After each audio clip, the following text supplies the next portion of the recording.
sur la commune de Gbon. Après la commune voisine, vous êtes bel et bien à Gbon. La particularité de cette commune, c'est son barrage qui représente l'âme de cette commune. Vous voulez le découvrir? Suivez-nous avec le chef du canton.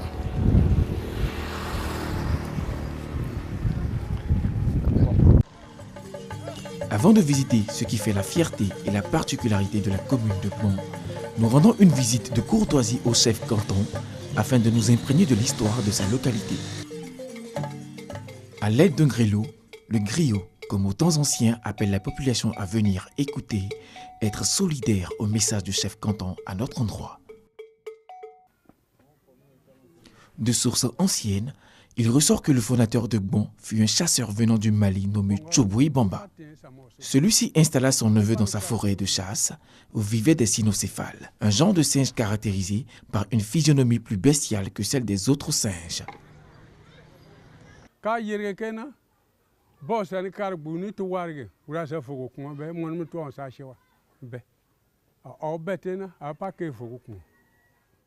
C'est ainsi que l'oncle est venu installer son neveu dans une cabane ici. Le fondateur de Gbon est Tchomba Bamba, mais le chef est Koné Natoubé.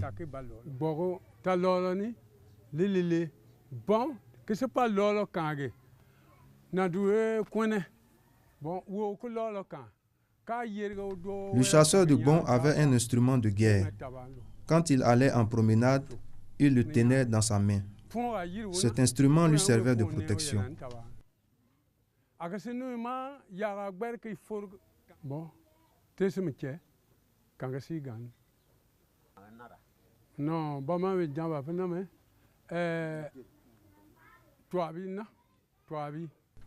Aujourd'hui où je vous parle, nous avons des liens familiaux avec les habitants du village d'où viennent Tchomba Bamba et son neveu.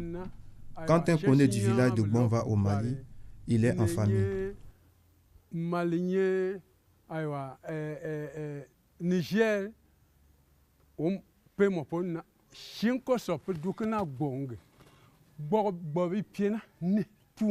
L'animal que vous voyez là est le symbole de Gbon. C'est lui qu'on appelle Gbon en sénoufo.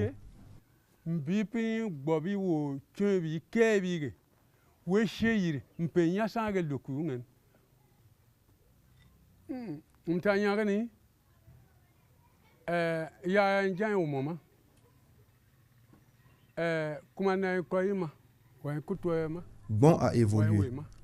Il y a hormis les sénoufos, les allogènes, les allochtones.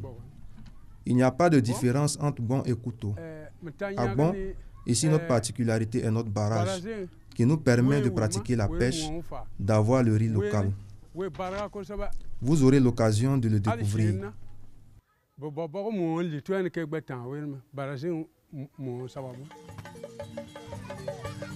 Gbon est doté de certaines infrastructures modernes, notamment d'un réseau de télécommunications assez satisfaisant avec la présence de téléphonie cellulaire et de l'Internet. La sécurité est assurée par l'existence d'une brigade de gendarmerie qui dessert les 3 communes. Une radio de proximité qui égrène ses programmes alléchants pour le bonheur des populations. La ville profite aussi du réseau électrique, de l'adduction en eau potable. Le système éducatif est matérialisé par un lycée moderne, des établissements primaires et maternels. Le bâtiment de la sous-préfecture, situé en hauteur, se dresse majestueusement pour affirmer sa suprématie. La commune est en chantier, avec par endroits de belles bâtisses au standing.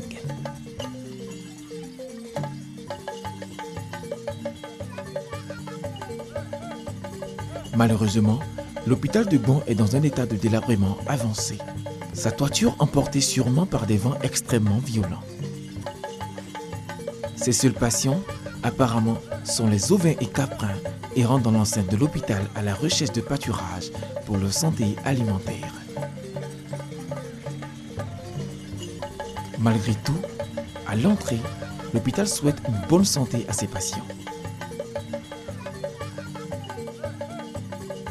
Accompagnés par le chef canton, nous allons à la découverte du barrage. Cette retenue d'eau permet aussi à la population d'être autosuffisante, d'accroître la production vivrière qui passe inévitablement par l'irrigation pendant les périodes sèches. Ce barrage que vous voyez là, c'est un don du président de la République de Côte d'Ivoire que vous faites Boigny. Une doléance de femmes de Bon. Lors d'une visite officielle du président en 1974, les femmes de Bon ont dit au président, papa, nous souffrons ici, on n'a pas l'eau à boire. Le président leur a dit, mais maman, restez tranquille. J'ai écouté vos doléances et je mets ça en pratique. Vous allez avoir du poisson ici, vous allez avoir l'eau, vous allez avoir le riz.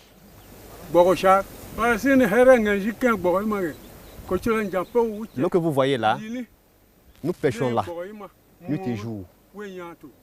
Ça nous donne du poisson. Vous voyez le périmètre qui est là, nous cultivons le riz là, 2 fois par an. Bon, nous pouvons avoir quand même 2 types importants de poissons ici, et même peut-être plus. Donc, les silures et les carpes.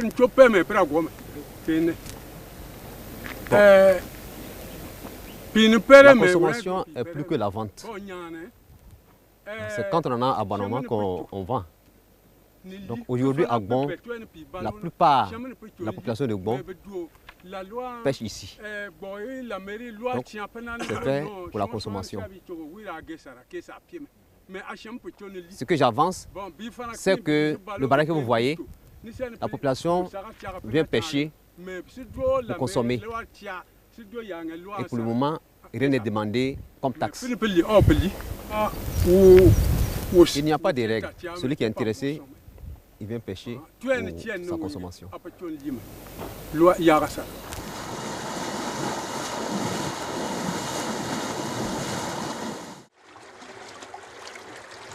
Une irrigation totale dans une zone de savane transformée en zone forestière.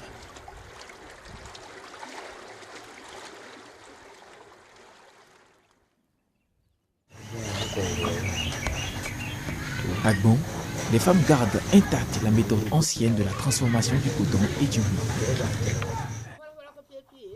Avant, on faisait ça, mais maintenant, on va au moulin. Avant, il n'y avait pas de moulin, mais maintenant, il y a un moulin. Pour cela, on va au moulin.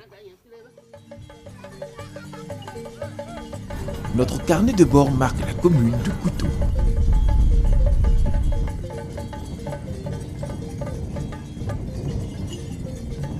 Il faut à danser.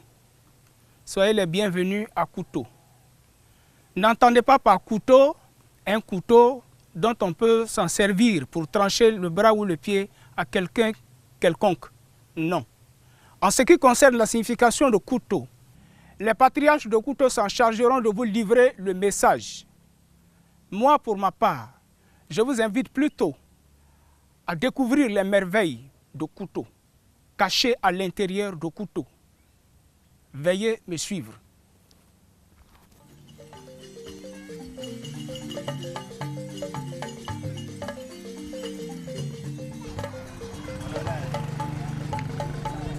Kouto est dans une zone forestière séparée au sud par Gbon, à l'est par Kasseri, de Blességué au nord, de Sian-Ala à l'ouest. Le département de Kouto présente un relief très peu accidenté, avec toutefois la présence de collines et de bas-fonds.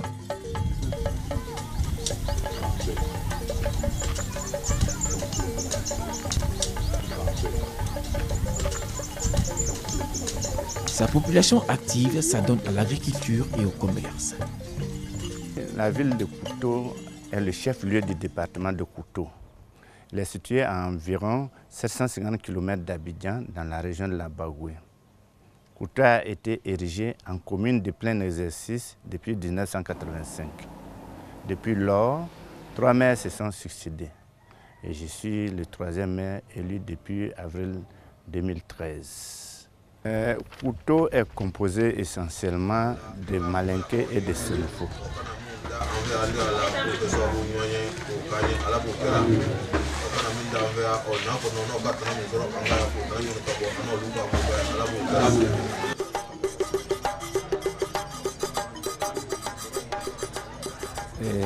La grande spécificité de couteau, c'est que la majorité des senefo sont animistes et chrétiens catholiques. Couteau, en plus de ses originaires, il y a des allogènes, il y a des étrangers originaires des pays de la CEDEAO. La spécificité même, proprement dite, de couteau, est que le peuple senefo, comme je le disais tout à l'heure, est à majorité animiste et chrétienne. Ce qui fait que l'initiation au poro est de rigueur.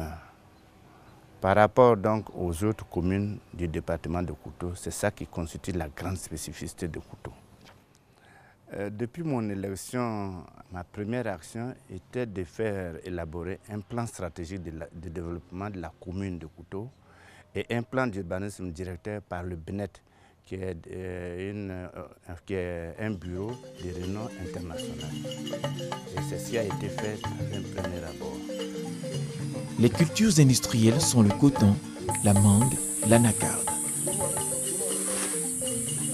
À celles-ci s'ajoutent d'autres cultures vivrières et maraîchères composées essentiellement de riz, de maïs, d'arachide, d'igname. L'élevage est peu développé dans tout le département de Kouto. Il est souvent pratiqué de manière traditionnelle. Avec une population à vocation agricole, les forgerons sont la cheville ouvrière du vécu quotidien des agriculteurs.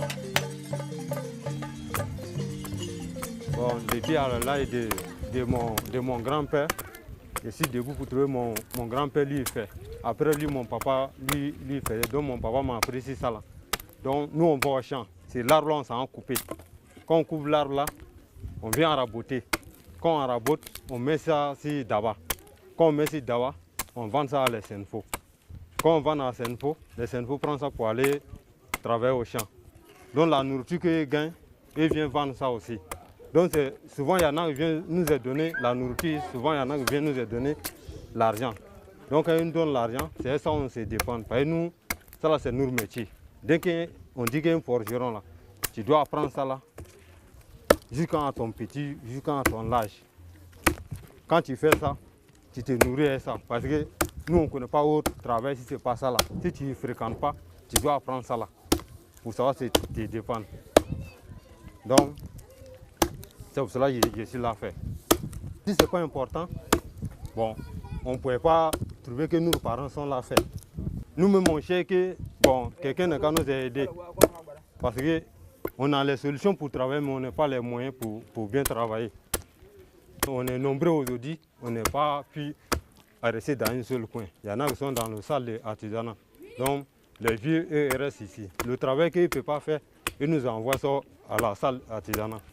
Quand on finit de faire ça là, si on a eu l'argent, qu'on est bien content, on organise la danse forgeron. On s'amuse bien, on appelle les vieux, eux viennent assis. Bon, on danse, il y en a qui dansent, il y en a qui tapent la tam-tam, il y en a qui dansent avec les femmes, mais aujourd'hui les femmes n'est pas là, il y en a qui sont déjà partis au champ. Donc tout le monde n'est pas là, toutes les femmes n'est pas là, nous les garçons là. Ceux qui savent danser, eux tous sont là.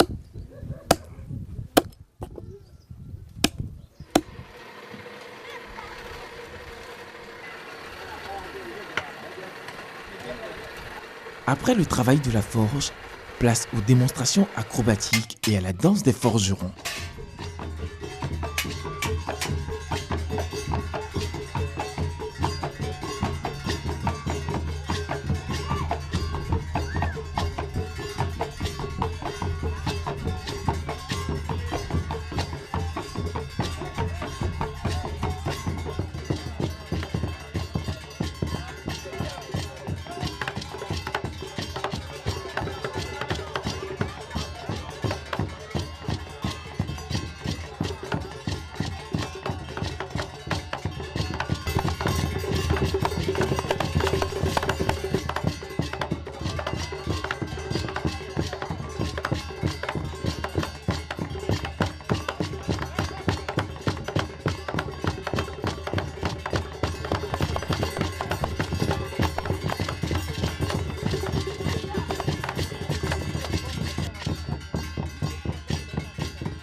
Selon les dires des ancêtres, le premier fondateur de Kouto fut un chef de troupeau de bœufs venu de la région de Tombolo, située dans l'actuelle sous-préfecture de Kassiri.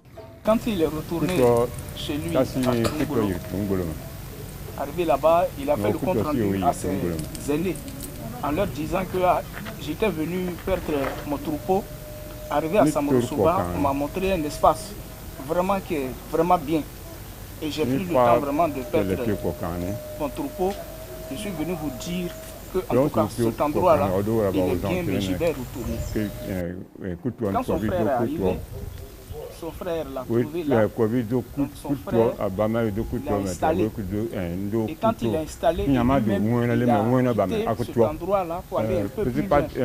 Et en lui disant, je peux confier cet endroit, soit le chef de terre, en retournant en arrivant à Samorosuba, et Samoro leur demandait, mais tu vas où? Je vais regarder le reste de mes affaires. Et c'est la traduction de ce nom-là qui donne le couteau. Nyakoto, comme genre un nom malinqué, attrait au malinqué. Et quand son frère devait prendre distance vis-à-vis de lui, il lui a dit, tout ce que je vais recevoir comme étranger, je vais les envoyer vers toi. Tu seras leur tuteur. Et tu seras chargé de faire tout ce qui est commission. Plus tard, arriva Dembélé Bafemori, ressortissant malinqué.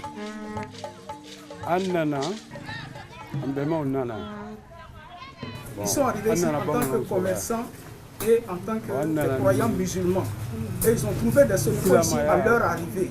Et avec qui ils ont commencé à cohabiter depuis lors jusqu'à maintenant, dans l'entente et dans la fraternité. Bon, au mieux, oui. En cas de problème, les Dambélé et les Koné s'appellent, ils se réunissent ensemble, soit chez le chef de canton, soit chez le chef des Dambélé. Ils discutent et chacun profite de l'occasion pour dire ses interdits. Et ensemble, nous trouvons une porte de sortie. En cas de problème, nous vivons unis, il y a la position sociale. Quel que soit ce qui va arriver, une fois que nous nous sommes assis, après concertation, ce que nous avions décidé,